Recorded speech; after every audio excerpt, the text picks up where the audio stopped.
rights, even if he makes an assessment that him saying anything will not help whatsoever. But it's not going to hurt. It's not going to hurt. It may not help, but it will not hurt. Because silence is a condonement. You're condoning what's happening over here. How do you condone it? If somebody slaps you in the face, do you say, ouch? Do you respond to the pain?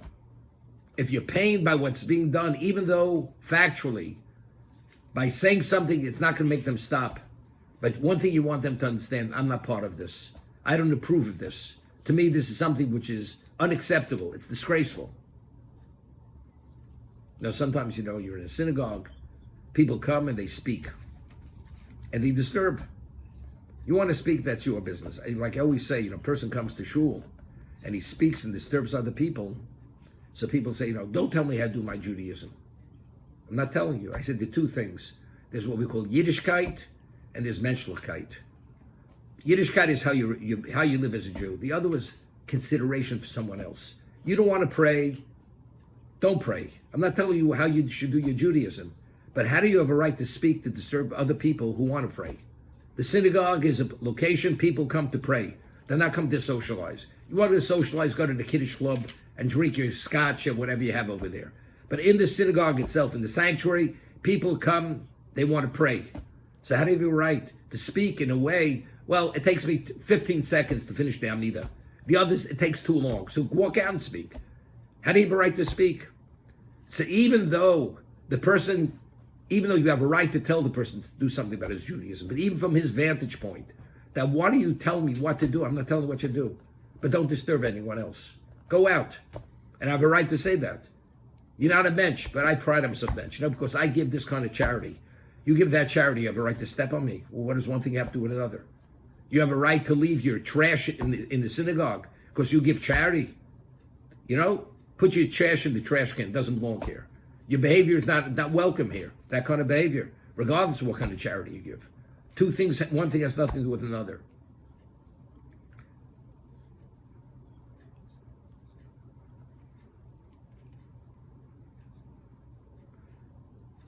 He says one is obligated to say something, not to be seen that you identify with this group. Therefore,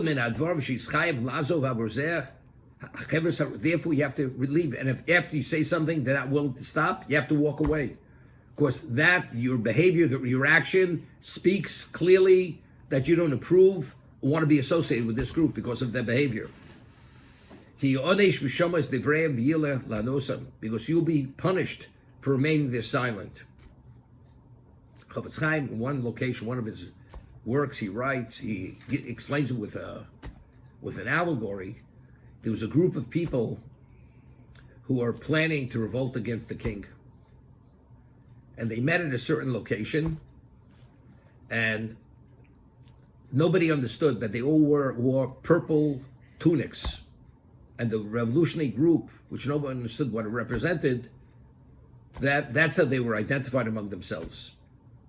The king found out that there was group plotting, and he was told that if you want to identify them, they wear purple tunics. Meantime, they had a meeting at a tavern, and then they would disperse, and everybody had to pay his own way at the tavern. Nobody picked up the tab for everyone else. Everybody had to pick up his own tab. One of them couldn't afford to pay for his drink. So the tavern owner says, you know something? I'm taking your purple tunic as collateral for that drink that you drank. You didn't pay? He was upset. He's walking out disgraced. He's walking out with his undershirt because he took his tunic, his undergarment. The other people were let to go. He has to leave in disgrace. He's upset with his tavern owner.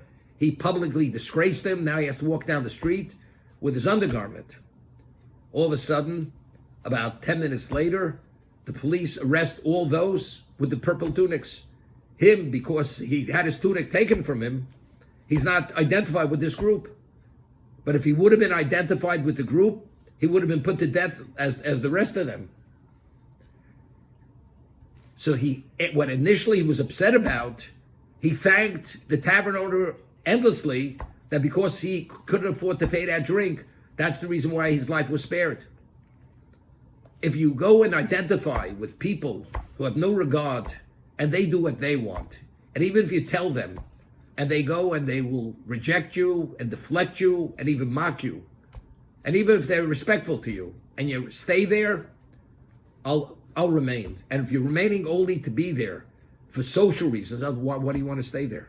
Well, I want to maintain a relationship. At whose cost? Where's your allegiance? Is your allegiance to them or is your allegiance to God? What do you want to be associated with this group of people? These people are the equivalent. They're not revolutionaries, but they're people who have no regard. You've told them not to do the wrong thing. They don't want to hear about it. Therefore, it's best to depart, separate yourself, because he says ultimately when they will be prosecuted and condemned for their behavior, you don't want to be associated and identified with them whatsoever.